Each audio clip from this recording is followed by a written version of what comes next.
Welcome to Technado with Don Pezet, featuring sysadmin expert Don Pezet, security specialist Daniel Lowry, and Peter. Hello and welcome to Technado with Don Pezet. I'm your host, Peter Van Rysdam, and I am not joined by Don Pezet this week, who we've allowed him to travel the country. Just realized that. I realized it before because you told me to come in here and sit in for him. And that's Adam Gordon, who we everybody. have sitting in for Don this week. Adam, welcome to the show. Just call me Don. All right, we'll do. And don't worry, there is some semblance of stability. We have Daniel Lowry still, as always. I am back, yes. I had last week off, if I'm not mistaken. Was it the week 2 weeks before? ago. 2 weeks ago. Yeah. Was I back for the last one? I mean, I don't remember. You didn't provide much, but but this is a tough week for Daniel because he's actually got to read the articles that we're talking about. So. Man, reading's hard. Yeah, and we are also joined via the internet. I don't know what technology we're using, by Doug Murray, who is the CEO at Valtix. Doug, how you doing? Doing great. Great to be here. Thanks for having me. Yeah, we're excited to have you on. Where are you guys located? We're based in the Bay Area. Technically, our headquarters is in Santa Clara, and I've actually never been to the office. Okay. Yeah, we did. That is a green screen that you're in front of. So that's what the office looks like. You're told. Oh, so Spoiler alert. Allegedly. Yeah, we're actually going to talk Allegedly, about yeah. that. That's one of our I'm questions. paying for it. I'm paying for it. Yeah, I should really see this place. Send me postcards. Yeah. All right, well, let's jump right in with our first segment for today, which is rapid fire questions. Who do you work for? What's new? Who are you? What's happening? What's wrong with you? All right, so I'll start with the easy one. Basically, we'll just kind of go through 5 questions here. You got about a minute to answer, and if you take too much time, I will buzz you for taking too much time. But don't worry, I've never actually buzzed I was anybody. supposed to say, can you just be honest and say you're just going to threaten to buzz him Yeah. and not actually do it? It's the threat of the buzzer. Yeah. Don't worry, the clock hasn't started yet. This isn't coming out of your time. But my first question for you is basically, can you just kind of give us the elevator pitch on Valtix and what you guys do? Yeah, certainly. So we're a cloud security company. So as customers move more deeply into public cloud, that creates new challenges, new methodologies, and of course, new threat vectors for hackers. And so what we do is we focus on the pain points associated with the network and the application elements within public cloud. And so we built the industry's first NetSec or network security service offering, which really focuses as a full comprehensive services platform. It's robust, includes things such as firewall, app firewall, DLP, IDS, IPS, AV, et cetera. So super comprehensive. And today we're live across AWS, Azure, GCP, and recently introduced Oracle Cloud. And then finally, I'll share that we deliver the platform in a consumption model, so you only pay for what you use. So it's a pay-as-you-go, very cloud native-like experience. That sounds great. There's a lot of people in this space, so I guess my question would be, what separates Valtix from your competitors? What's the thing that really sets you apart? Yeah, I think what sets us apart is primarily the way we address the space and the architecture. I'd say both of those two are probably the biggest things. You know, when you look at the space itself, you basically have, pre-Valtix, there were 2 ways in which people could secure the network and their network instances, VPCs, their accounts, so forth in AWS, Azure, et cetera. And so one way you could do it is you could take a virtual instance of a provider that you're comfortable with on-prem.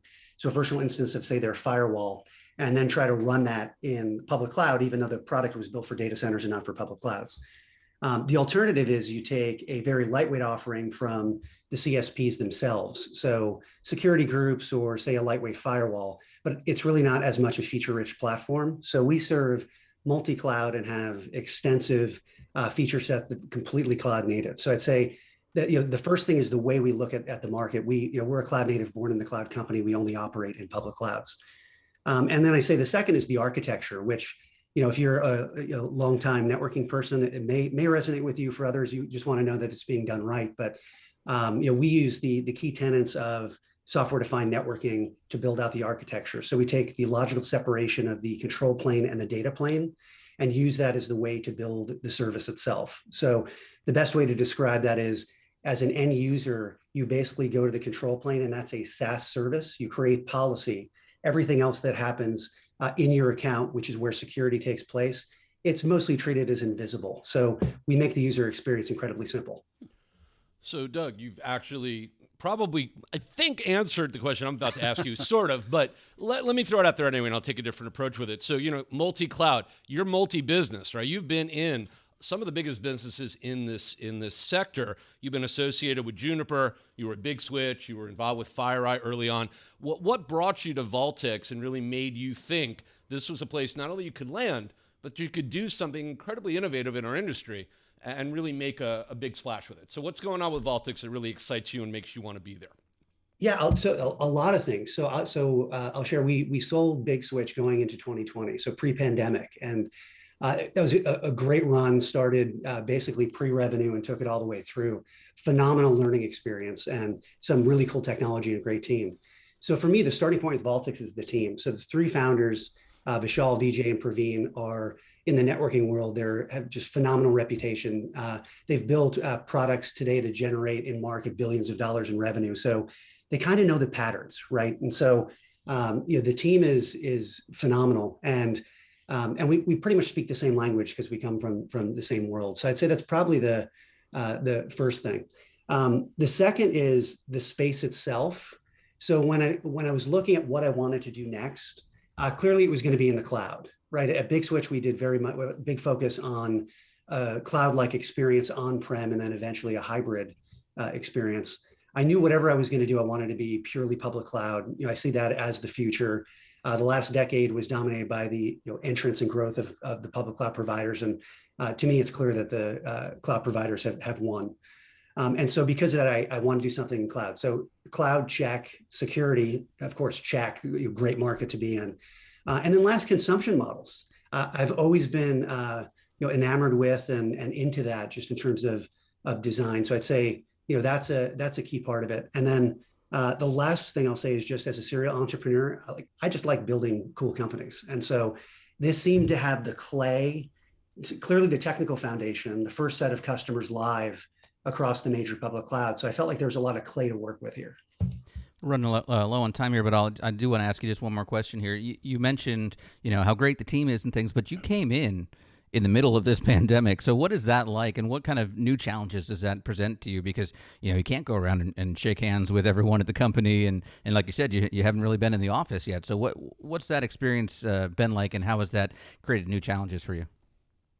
I think, to sum it up, it's been bizarre. It's the only way to describe it, but you're forced to adapt and figure out how to make it work.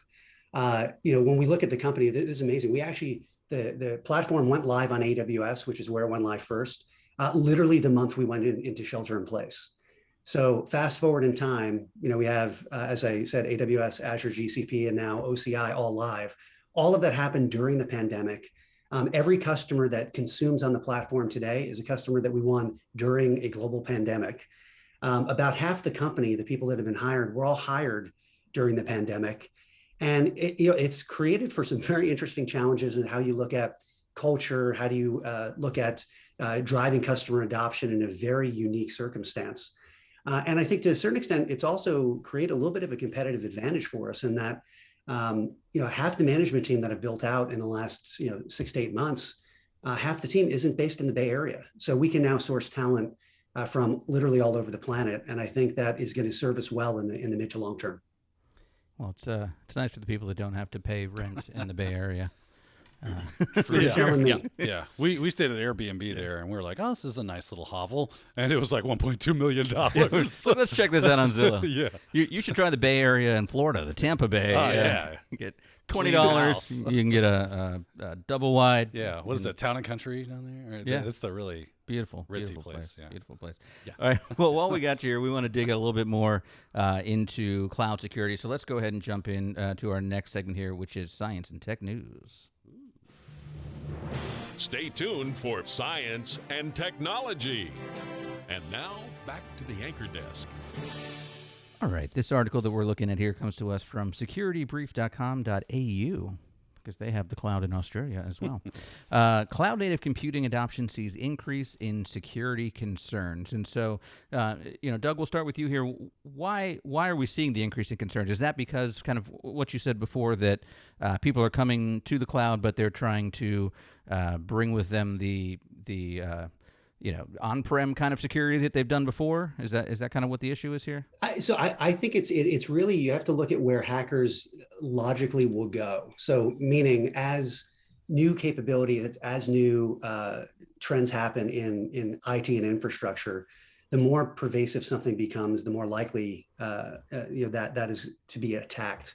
And so if you look at the massive uptick in public cloud, last year in 2020, for the first time, public cloud spend actually exceeded spend in on-prem data centers.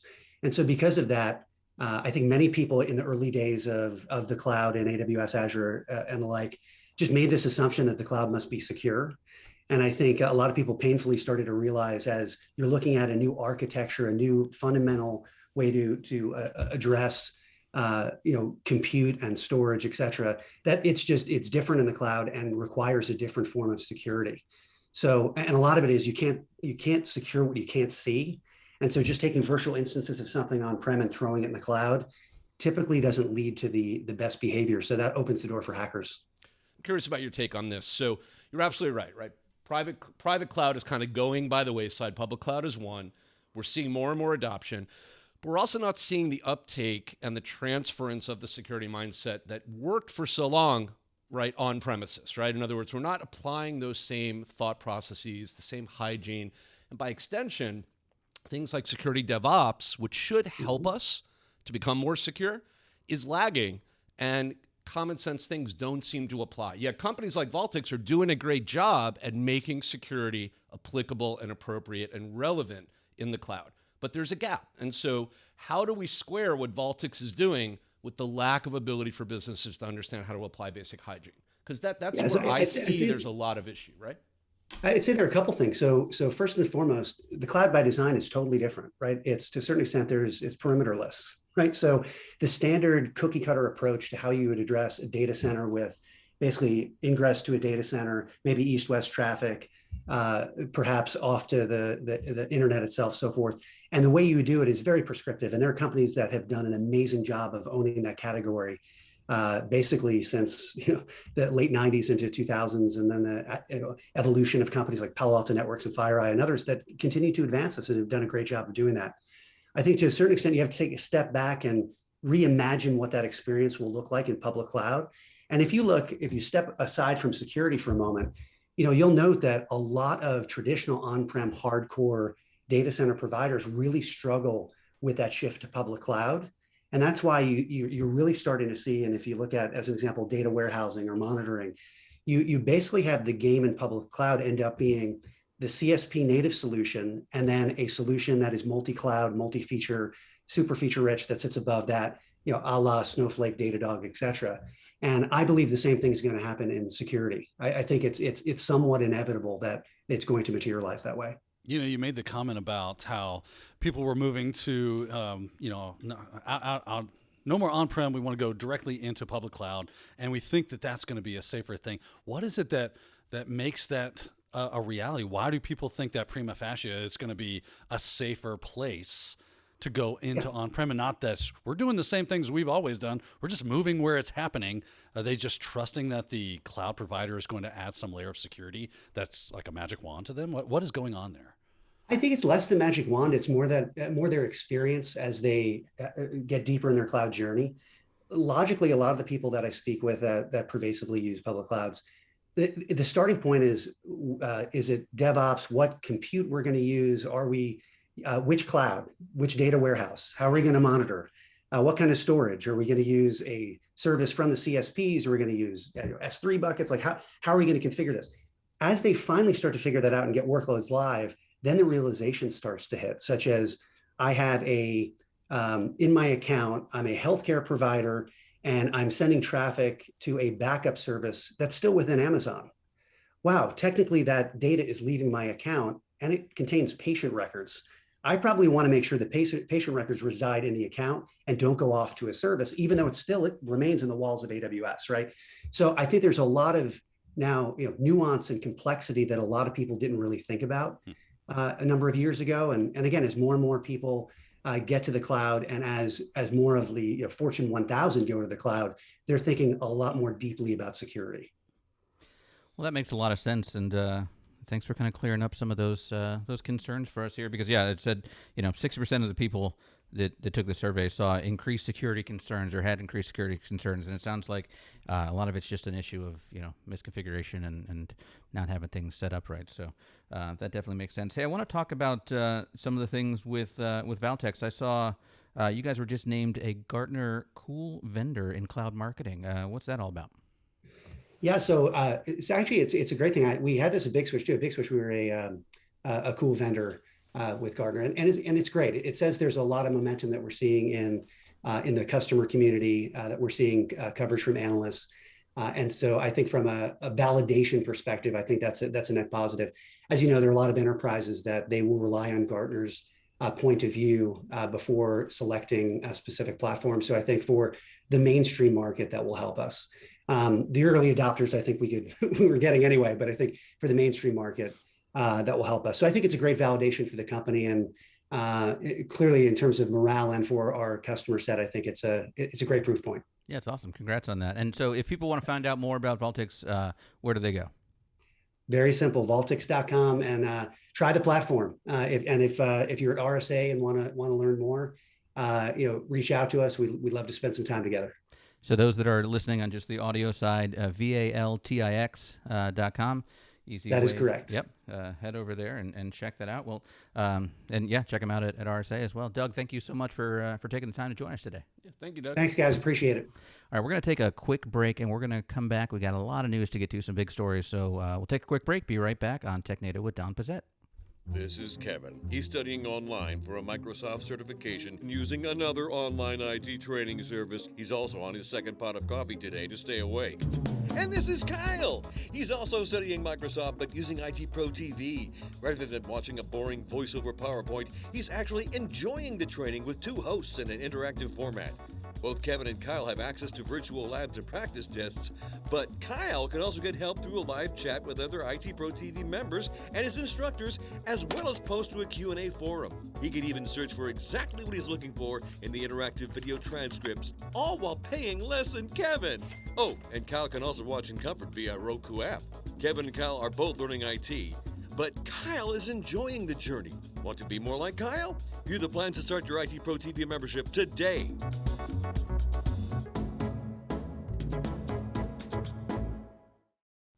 All right, welcome back to Technado with Don Pezet, and we have another special guest joining us today because we've got an important topic to talk about. So we are joined by Dr. Guillermo Francia from the University of West Florida Center for Cybersecurity. Dr. Francia, thank you so much for joining us today.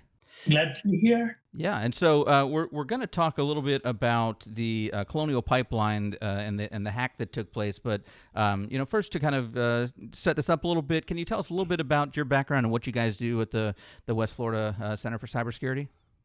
Sure. I've been working on cybersecurity for the past 16 to 18 years, and my work primarily is on, my research area primarily is on industrial control systems. I built a program at Jacksonville State University in Alabama and put together an industrial control system laboratory, one of the biggest in the country in 2010, funded with about $400,000 worth of equipment by the National Science Foundation.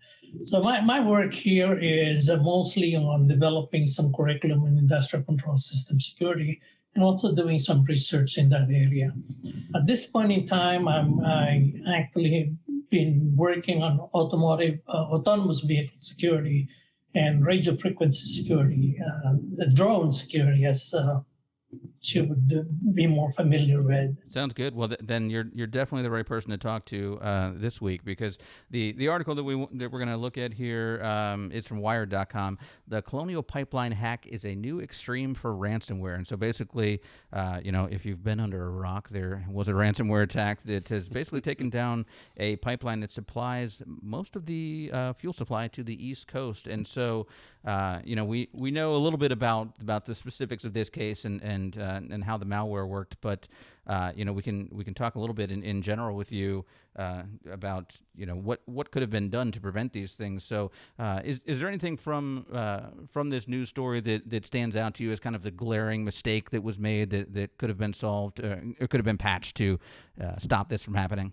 Yeah, if this ransomware attack has not been tied up to a critical infrastructure, it would have been a normal ransomware attack. The problem with this one, what aggravates it, is that it's tied up to critical infrastructure, and it has the possibility to impact millions of lives. Imagine this thing going to be a nation state attack in which they blow those pipelines and actually blow those control systems and even infiltrate some of our other infrastructure. That's the scary thing about this. To a novice like me, I'm thinking, oh, well, those systems are much more secure, and sure, all these companies can be hacked and have ransomware and things, but those kinds of things, power grids and oil supplies, those things are more secure. But I mean, are you saying they're basically just using the same things that other companies are using and are just as vulnerable? And like you said, it could have been much worse if this had been an attack from say a nation state. Yeah, exactly. And the thing about this one is that I have a reason to believe that some of the information got exfiltrated already, and this exfiltration of this information could be used sometime in the future to actually attack some of our infrastructures, and that could actually lead us to more serious trouble. So, it's interesting, right, when we talk about this, because there are two sides, right, to most of these attacks. We have the hardened control systems, right, the ICS side of the house, so to speak, where, you've got pipeline control, flow control, pig solutions that are going down the pipeline, assessing things like that. But then you also have the administrative side, right? And more often than not, we see that the attacks are coming in not on the hardened infrastructure, because it's really hard to get into those systems and do damage. They're well protected, but it's the administrative side where humans are interacting more often than not that we see a lot of these attacks propagating, probably most likely through phishing more often than not, although not exclusively. So, Doctor, right, is it fair to say that if we focus on really getting the human area, right, the administrative side, the human interaction side, more secure, more focused on awareness and security, while it's not a perfect panacea, are we going to see some sort of drop in the effect of these attacks? Because they're ratcheting up, right? We're seeing more and more of them in supply chains across the world. And if we exclude the nation state side that is clearly hard to defend against, but this is more a criminal activity, it seems like, can we defend more securely? Can we be more effective if we focus on the human element? Is that something you think would make sense? Yeah, I think you raised an excellent point. The human element is always the weakest point here in cybersecurity. So if we could actually handle that properly, I think it solves, I would say, maybe 75, 80% of our problems. So you're absolutely right. Taking care of the human element of cybersecurity is a step towards, a big step towards solving this problem. Yeah, so I'm really interested about this. As I was reading about this, and I agree with you totally, right? We were actually talking about this on the last podcast, of why do we keep doing these things that we know aren't good for us, especially when it comes to things like ICS and SCADA and OT. Expecting different outcomes. And they think, everything should just be fine. It's so nice to be able to sit back in a lounge chair and connect to my administrative functionality inside of these industrial systems and critical infrastructure. It's real nice in theory, except we open ourselves up for a problem. But what really caught me was the idea that, from what I've read, the only thing that's really been affected is the administrative technologies. It hasn't really, as far as what they've released, hasn't touched the OT. But they have to cut the OT off as part of emergency reactionary measures, right? So because they can't ensure the safety without administrative oversight. We can't know right now, and until we do, the default mechanism is to say, we're just not going to use that. And you see, it's almost like a type of an amplification attack where all I have to do is gain access as an attacker to one small thing that has hooks into those things, and then I can leverage that to a larger attack, because now by policy, security policy, they have to shut these large things off, and I've effectively amplified my scope of my attack. So it really shows the importance of us starting to do a better job on that smaller side of the less impactful side, as it were, of the human interaction with these systems. Would you say? Yeah, absolutely. As a matter of fact, there was a study that was made about cybersecurity awareness that was conducted on people.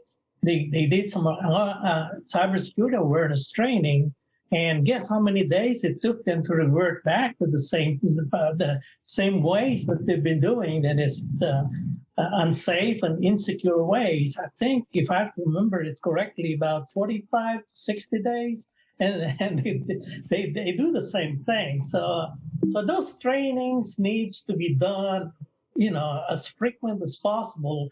And my second point is that I have a feeling that this ransomware attack has been done on the IT side of the house, but probably the reason it was so slow in getting back to a normal set of things is because I'm speculating that some areas on the OT side probably have been infiltrated.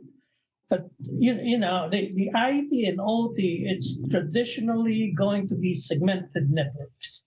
But no matter how you segment these networks, there's still a possibility that you could actually get to the other side, unless even if you air gap these things, there's still a possibility that you could get to the other side. But that's another story.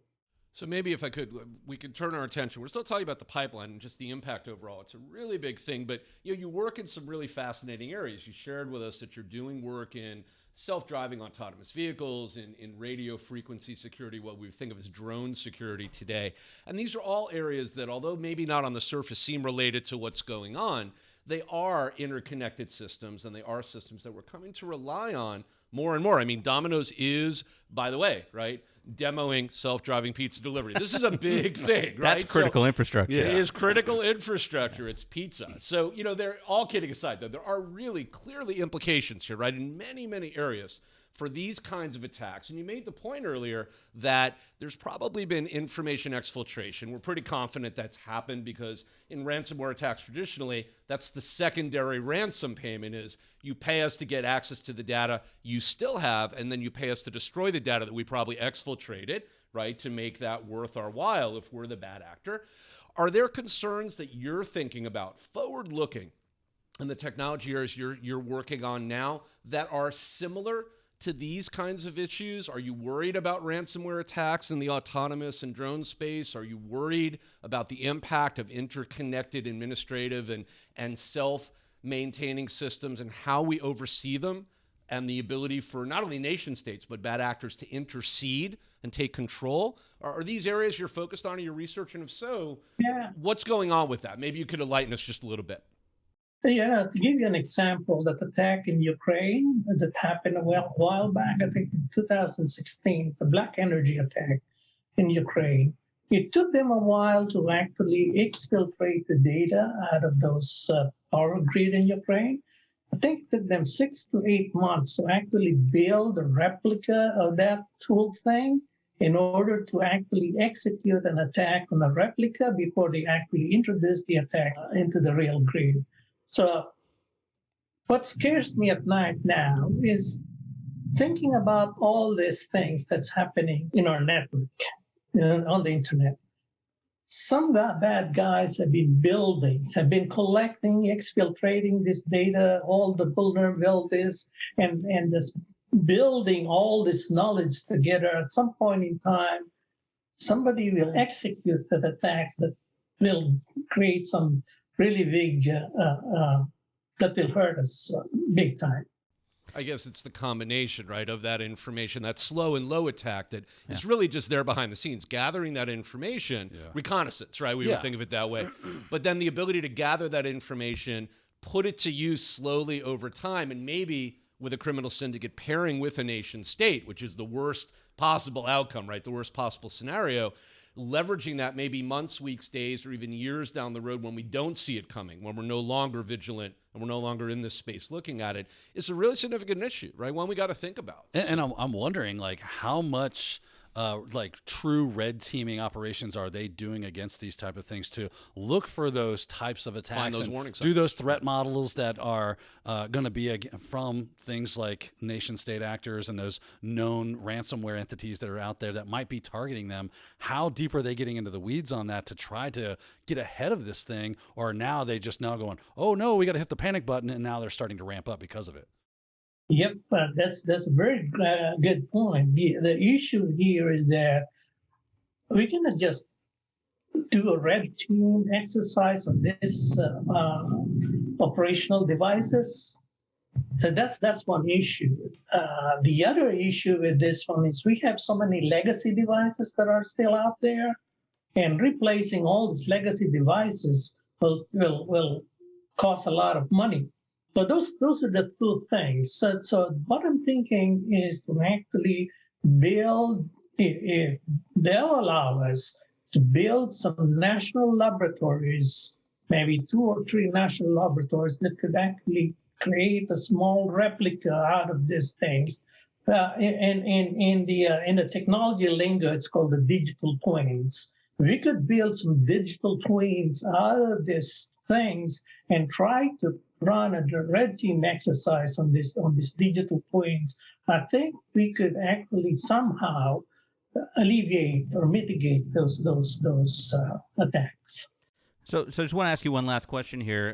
Getting back to this specific event, obviously we're going to find out some more over the next few weeks about what went into this and the steps that are being taken about it. But as we kind of wait for that to come out, where do you think we are as a country, the United States, in terms of addressing these things? I know, Adam and I were talking off the air before we started about, some of the steps Biden's taken with the task force and things like that. I mean, do you think that that's enough? What steps would you take if you were in charge here? Yeah, one thing, what I'm going to do is to actually get some more people trained in vessel control system security.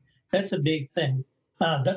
We don't have so many people, so many individuals that are trained in this area, protecting this industrial control systems. The other thing is the thing that I already mentioned earlier, create some digital twins to actually run this red teaming exercise, penetration testing on this type of critical infrastructure.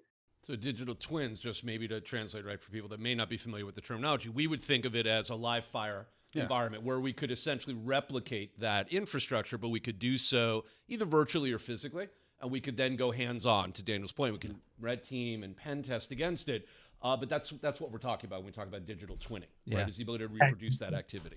And have some sort of parity to the actual OT to make it as close to the real thing as possible, but on a small scale, right on a small scale. Well, that makes a lot of sense because this is something that's only going to become bigger as the years go on, and more systems, are accessible online and things that weren't before in the infrastructure, pipeline. Pipeline's the wrong word here, but thank you. In that supply chain and things can be hacked. That's definitely. I'm hearing that security is expensive, complex, and we suck at it. Yeah, but it's important. More stay tuned. More to come. Yeah, it's great. Well, Dr. Francia, thank you so much for joining us, and really appreciate you taking the time to offer your insight because you've got certainly a lot of experience in this area. So again, appreciate you taking the time today.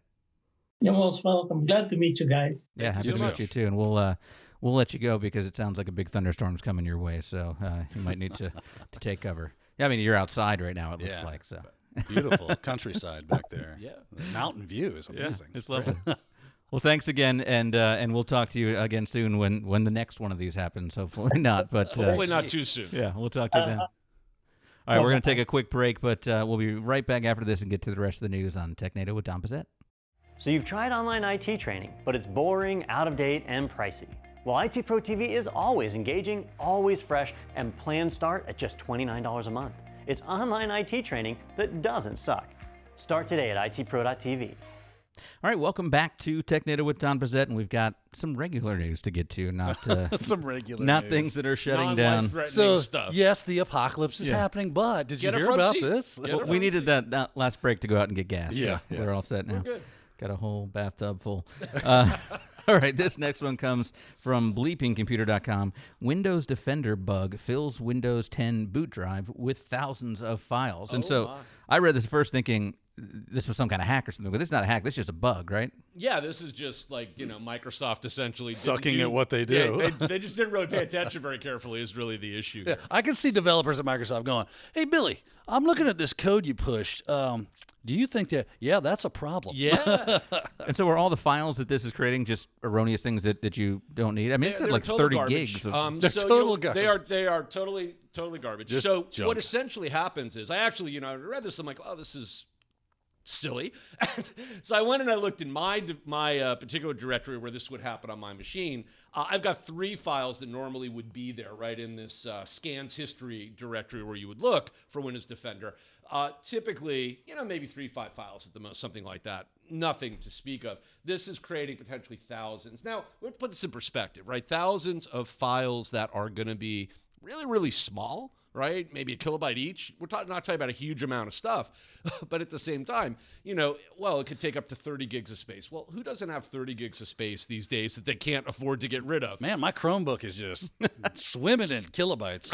Space left. But there is a real legitimate issue here, right? If we're talking about small systems that are probably running without a lot of storage space, this potentially could be an issue, right? But for the average person, you're using a laptop, you got a terabyte hard drive these days, you wouldn't even notice this. I mean, honestly. But it's been fixed already. That's the good news, right? So it's a bug that was fixed in the sense that it happened. There's a new version of Windows Defender. All you got to do is make sure you got the right version, the new version. If not, download the new version through Windows Update. Happens automatically, by the way, as long as you don't mess with automatic updates, and you're good. So it's almost a non-starter thing, but it's a funny thing because, look, even the best of intentions and the best of QA, QC processes, you miss things. That's why we call them bugs, because not all of them get found all the time. Yeah, I mean, so if you had an older system where you didn't have as much space, that might have caused a little bit of problem for you. Or you're like me and you got like 20 VMs. Yeah, and if you don't, if you're just a novice user, you don't know, hey, can I delete these things? Right, so no. that's definitely good. I've actually seen this kind of problem before. Really? Like years ago, maybe 14 years ago, actually, I was working on a help desk, just getting in, starting my career, and people were calling me at the help desk saying, oh, my hard drive is showing that it's full. And when I started drilling down through the folders and looking at sizes, I found the Windows Update folder was chock full of old crap that no longer was needed. So I was like, oh, we have to delete all this. Yeah. Hey, look at all the space you have now. So apparently, all things old are new again. And now they're just doing it by policy. Yeah, and as someone that works in the Adobe suite on a daily basis, the amount of cache and log files and things that Adobe creates, I mean, I have no space at any time, and so I'm constantly going in there and clearing that out. So, luckily I'm on a Mac, so this didn't affect me. Oh, no. Luckily. Adam, so did you actually, you saw additional files that were created in yours? No, when I check mine, I'm good. You're on the new? I did not have an issue. I only have 3. There's usually between 3 and 5 files that would normally exist in that particular directory at any given time. So I don't have a problem. And it's easy for you to check. You just have to go to that directory. But the reality is it's even easier. Go to the settings in your system in Windows Update and look at the settings for Windows Defender. Just make sure you don't run that older version. If you do, just update and you'll solve the problem and it's gone. You don't even have to worry about it. Do like me, just don't run Defender. Or just get rid of it. Or Windows. Turn that thing off. Don't run Windows. That's just stupid. Yeah, so it's 1.18100.6 was the version Was the that old affected. version that is causing this issue. Correct. So, but just turn on automatic updates and it'll solve itself. problem solved. Yeah, it'll solve itself. Or Microsoft's just trolling us. That's what it is. Why are we even talking about this if this is not an issue? All right. Our next article. This is not an issue. I mean, It doesn't exist. it's fixed. There was an issue for like 5 seconds. They fixed it. It's over. All right, our next article comes to us from tech.slashdot.org. Microsoft shelves Windows 10X. It's not shipping in 2021. And my as God, you go it's on, about to read, time. I have to go out and buy new presents for everybody now. it might not be shipping ever. It It sounds might like. not be, given what they said. And so, That's what right. remind people, because I know we talked about 10X several months back on this show, but can you remind us? It's about like dual screens and stuff, right? Yeah, well, so kind of, if you're familiar with the Google OS, the Chromebook OS, right? If you're familiar with that, the idea is basically this was Microsoft's competitive answer to what do we do about Chromebooks. Now, a year or 2 years, 3 years ago, Microsoft, and for a while actually, it's probably a decade now, Microsoft has been concerned about the fact that Google's coming for them in the operating system space. I mean, this is Microsoft's bread and butter, at least until the cloud anyway. It was Microsoft's bread and butter. And as a result, they were worried that the Chromebook and the OS, the Google OS that goes with it, was essentially going to take over the business and perhaps the education space in particular, because that's really where you see these things primarily. But, funny, right? We worry about these things, and yet somehow they never happen, just like we really haven't ever run out of IPv4 addresses. Dan and I were talking about this before the podcast. And so the reality is Microsoft was working on this thing for years, trying to figure out how to crack this code. And then along comes this little thing called coronavirus, right? Don't want to laugh about a global pandemic, but in this respect, it's kind of interesting because the shift we saw over the last year and a half with the global pandemic leads Microsoft to see, you know what? Everybody's buying Windows laptops now because they got to work from home. They're not buying Chromebooks. And it's no longer an issue. And that's really why they shelved 10X, because A, they don't have a need for it, and B, they can't get it right. It's taken them 10 years, and they still can't figure out the form factor, the dual screen support, Peter, you were talking about, and this whole idea of how we get these features into a relatively minimal hardware platform. And that's really what this is all about. Is this something, Adam, do you know, are they trying to take Windows 10 and take features out, or are they building this from scratch? So, yes. So that's part of the problem. They're doing both, right? Okay. So it's supposed to be a stripped-down version of Windows 10, less features, aligned with a smaller hardware footprint, but it's also supposed to have a unique code base that will separate it out from the traditional Windows 10 environment we think of. And the problem is they went kind of like this. They said, well, we'll build something new, but we'll use Windows 10 as a starting point, and then we'll try to merge the two at some point in the future. And they never quite got back to this. Yeah. They're still kind of like this, and that's the problem. Well, and it seems like the market's there because we've seen the Chromebook, take off, and it fills that market for, developing countries, for schools, things like that. So there's the market there, but I'm wondering, like we've talked about Windows running on ARM before. I mean, is that kind of maybe a better step to kind of be in between? Because then you can get to, smaller devices, cheaper devices. I think it's better for Microsoft to say, you know what, maybe Google can just have that segment of the market. We're going to focus on actually figuring out. That ain't how they play the game. But here's the thing, right? Then we get stuff like the Windows Defender bug because they're not paying attention to stuff they should be doing. And I'm not saying it's a direct cause and effect. Well, let me step back. I actually am. What I am suggesting, though, is, you could be really good at a few things. You can't be really good at everything. And I think Microsoft's problem historically as a company is that they always tried to be good at a lot of things, and they didn't always get everything right. And this is one of those areas where, if you don't get it right, there's so many other things you're getting right already. The desktop OS experience in business, cloud. I mean, let's be honest. They are, handing Google their lunch in the cloud space, right? Nobody thinks about Google when you talk about public and private cloud providers. They're not at the top of anybody's list. And so as a result, right, they're getting what they need done and handling their business. They should just continue doing that. And, let's not worry about trying to be on every form factor on the planet.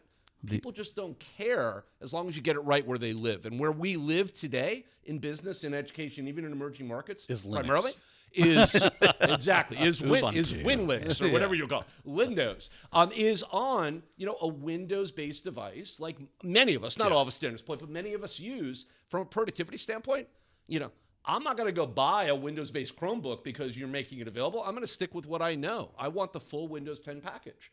So I just think they're making a mistake if they're trying to do too much is what I'm saying. Well, I think the existence of Bing.com proves that they will continue to fight this fight. Yeah, they don't give up once they've got a hobby horse, do they? They do not. They do. That's true. That's true. They just fired the last Zune guy. Plus, I love how Adam was about to. Don't get personal about it. I love how Adam was like completely ready to contradict himself, and then he was like, "No, I'll correct that." I was like, "What are you, one of those old mafia movies where like, no disrespect, but you're a douchebag?" It's like, say it. Absolutely disrespect at that point. I am disrespected. So going all the way back to when we were talking to Doug, I think the best thing to do for cloud security is just go on Google Cloud because no one's there. I mean, that's like for the longest time there were no Mac viruses. Nobody's because going to find you because nobody knows nobody cares. Exists. And once you move to Google, then all of a sudden it's ransomware on Google Cloud all day long. Exactly. That's how it's going to go. Hey, you know what they say? Like a hunter follows where his prey goes. That is true. And if you move there, they will move there. Exactly. They will find you. Oh, that's right. They will find you. All right, well, this next article's fun, so let's go ahead over to our next segment, Behind Bars. Oh. Sounds like something for Dan. Break the law, and you'll go to jail. Yay! Yeah, Daniel should be behind I've been bars, institutionalized. but- you know? I'm like Brooks in Shawshank Redemption, or what? I can't live outside the bars. I got to ask to go to the bathroom. Yeah, I can't do it. Say what the nehu. Yeah. All right, this article comes to us. This is on arstechnica.com.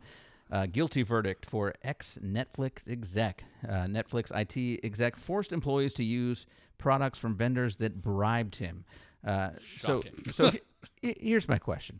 What's the point of being an exec if you can't, Do a bunch of cocaine get a little and take some kickback. kickbacks. I joke, but I want to see the picture of them like barging in his office and he's got dust all over his face. Like, oh no! it's just like Tony. Tony Montana version of the Netflix So VP.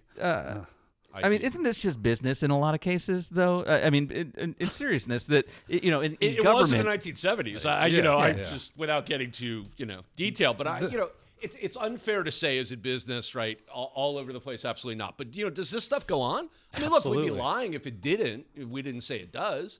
But, the funny part about this, I think two things, right? One, he forced, I read that article, I'm like, all right, so it's bad enough you're taking the kickbacks, but he was taking kickbacks from small companies, right? Because big companies, A, know better, and B, because they don't have to bribe you because they're big enough that you're going to use their technology anyway. So he's taking kickbacks from companies that probably couldn't make it in the Netflix world because their technology isn't probably and they'll do whatever it takes to get their foot in the door with a Netflix. Exactly, they'll do that. Well, that just washes it all away.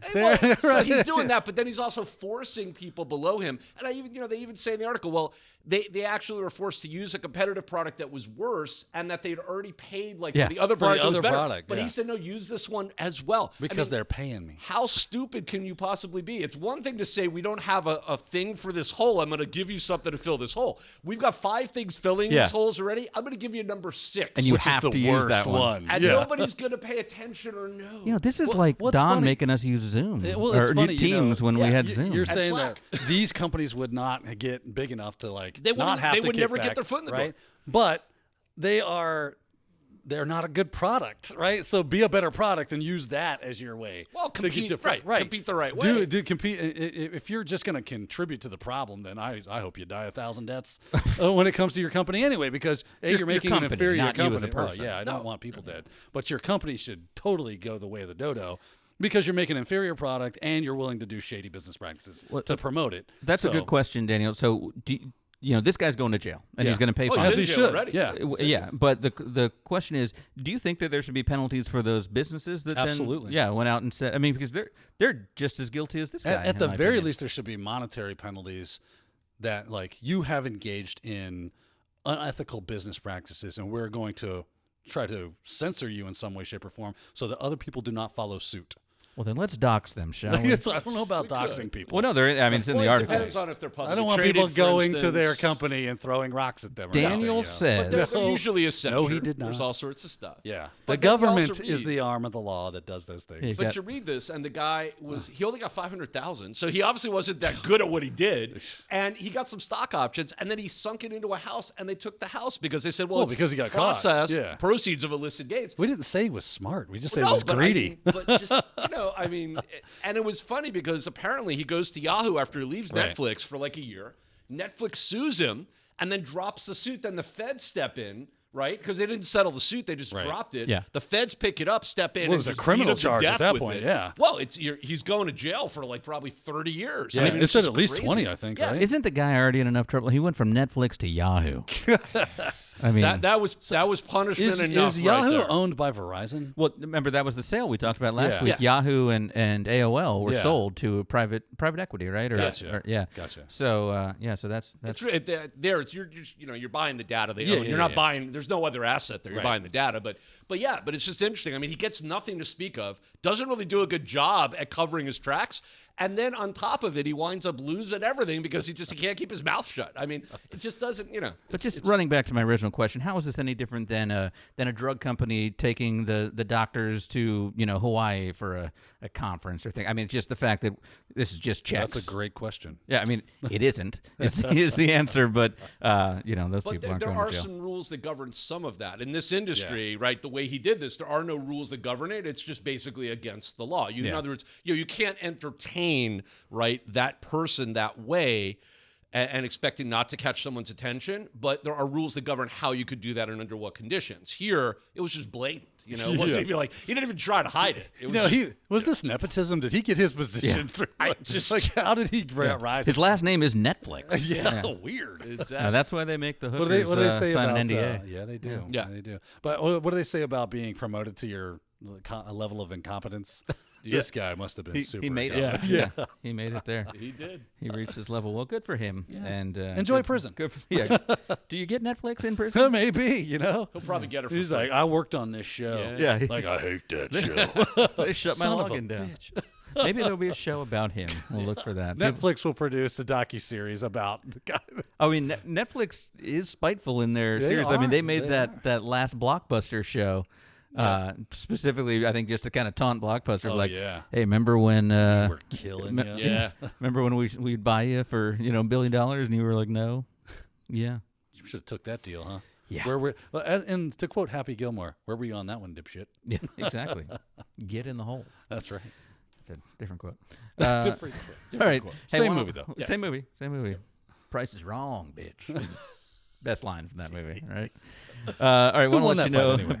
I think we all won, the fans. Yes.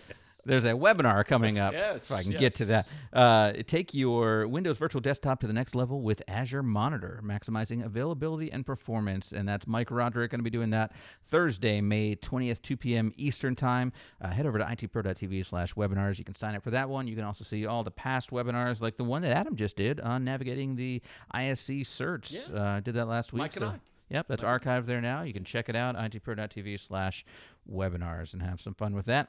And while you're on that internet, head over to technado or technado.com if you're boring. And you can see all the great things we have here, as well as listen to and subscribe to Technado. And you can contact us. We love getting your feedback and suggestions for articles. And if you hit that big orange button in the upper right-hand corner, it says sponsored by ITProTV, you can head over there and get a coupon code for 30% off the lifetime of your personal plan. And you can request a team trial if you're on a team and want to see the great features available to businesses from ITProTV. That's over at technado and technado.com. If we must, right? Yeah. I like how you begrudgingly. Well, I'm yeah, still a technado.com. Jeez. I told Dayon, I was Who like, hey, I bought gave that you a crap? shout out in the podcast last week. Did And you really? He's like, oh, really? That's cool. And then He was like, 10 no, minutes that later after he wasn't listened cool. to it, he's like, I hate you. And I will kill your family. So thank you so much. for that, Metaphorically. Dayon. No, I don't know. yeah. I think he was. There's actually- guns involved. Yeah. He's in Duct Salt Lake, tape so and he's black- driving over. now. Black head bags and. Yeah, who was that astronaut who put on a diaper to drive Oh, yeah, from man. Florida to Texas? That to- was Yeah. nuts. Yeah. Dayon's just strapping Yeah. on a diaper I'm right coming now to- and coming for this I guy. can get to Florida from Utah. In Luckily, about this- 12 hours going the speed I'm going to be doing. This pipeline thing, though, should show him, It'll right. slow him Slow him down. down. Yeah. Slow him down. Good luck filling up. Well, only when he crosses over from the It's- west. it's Yeah, I was going to funny. say, Texas has got some They oil. got They're gas. good. Little do we all know, Yeah. Peter's actually an elite hacker and hacked that OT system to stop Dayon Yeah. from Is coming that to what kill it him. was? Yeah. Saving my family. That's right. That's right. It was preservation. Well, thank you so much to Doug Murray from Valtix, and also to Dr. Guillermo Francia from the University of West Florida Center for Cybersecurity. Appreciate having you guys both on today, and great insights on both of those topics. And thank you to Adam for filling in today. Appreciate having you. Thanks for making me Don too. Sounds good. And we'll see if we have Don back next week. We'll see if we allow him or if we keep Adam. I'll figure that out. See And how we'll- the screen test went. Yeah, exactly. We'll get the ratings in. Okay. And we'll see you guys next week right here on Technado with Don Pezet.